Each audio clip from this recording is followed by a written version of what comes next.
Hello viewers, আর mobile হসপিটালে স্বাগত জানাচ্ছি। আজকে দেখাবো জিও 320, যে জিওর নতুন মডেলটা সেই সেটটার অডিও প্রবলেম বলতে ইয়ার স্পিকার, মাউথ স্পিকার এবং রিঙ্গার তিনটাই প্রবলেমটা সলভ কিভাবে করতে হয় আর কোথায় কোথায় থেকে কানেকশনগুলো গিয়েছে সেগুলো দেখাবো। এই যে দেখতে পাচ্ছ ইয়ার স্পিকারের দুটো লাইন, এই লাইন দুটো কিভাবে গেছে, কোথায় থেকে গিয়ে কিভাবে কাজ করছে সেটা দেখাবো। এই ট্র্যাকগুলো, এই যে দুটো পয়েন্ট, এই পয়েন্ট দুটো সরাসরি বোর্ডে চলে যাচ্ছে, দেখতে পাচ্ছ তোমরা। এই দুটো পয়েন্ট বোর্ডের উল্টো পারে, যে এই যে এখানে রেজিস্টার থাকে, রেজিস্টারের মাধ্যম দিয়ে সরাসরি চলে যাচ্ছে এখান থেকে কম্পোনেন্ট হয়ে সরাসরি, এই যে দেখতে পাচ্ছ দুটো লাইন, এই দুটো লাইন চলে আসছে পাওয়ার আইসির মধ্যে। হ্যাঁ, ইয়ার স্পিকারের সিগন্যালটা সাধারণত জিও 320 পাওয়ার আইসি থেকে আসছে।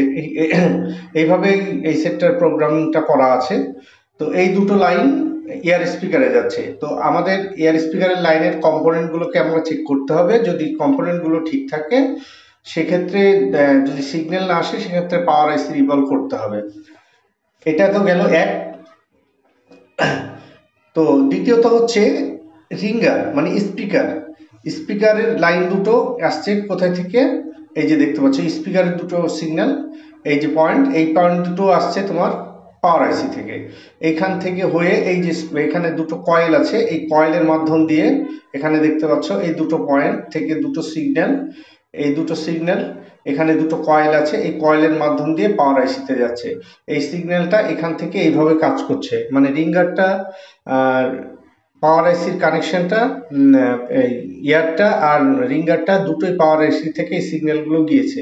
তো এই কম্পোনেন্টগুলো চেক করার পরে তারপরে আমাদেরকে দেখতে হবে যে হচ্ছে কিনা। যদি কম্পোনেন্ট ঠিক থাকে সেক্ষেত্রে পাওয়ার আইসি রিভলভ করলে হবে। এবার চলে যাই আমরা মাউথ স্পিকার, যেটা মাইকের এখানে যে চারটা সিগন্যাল আছে। তো মাইকের সিগন্যালগুলোতে কোথায় থেকে আসছে আমি একটু জুম করে দেখানোর চেষ্টা করছি কোথায় কোথায় থেকে গিয়েছে। এই যে দেখতে পাচ্ছ, তো এখান থেকে এই কানেকশনগুলো সরাসরি সিপিইউ থেকে সিগন্যালটা আসছে। এখান থেকে দেখো এই যে কানেকশনগুলো আছে মাইকের, এই কানেকশনগুলো সিপিইউ থেকে সিগন্যালটা আসছে। এই যে সিপিইউ থেকে, সিপিইউর আগে যে রেজিস্টার থাকে, রেজিস্টার হয়ে কম্পোনেন্ট হয়ে এই সিপিইউতে আসছে। তো এই সিপিইউ সিগন্যালগুলো সাধারণত যদি মিস হয়ে যায় সেক্ষেত্রে মাউথ স্পিকারের প্রবলেমটা হয়ে থাকে। প্রথমত মাউথ স্পিকার আমরা নর্মালি চেঞ্জ করে দেখি, না হলে সিগন্যাল যদি না থাকে সেক্ষেত্রে আমাদেরকে সিপিইউটা রিভলভ করে দেখতে হবে। এই যে দেখতে পাচ্ছ চার্জিং সকেটের পাশেই যে মাইকটা লাগানো থাকে।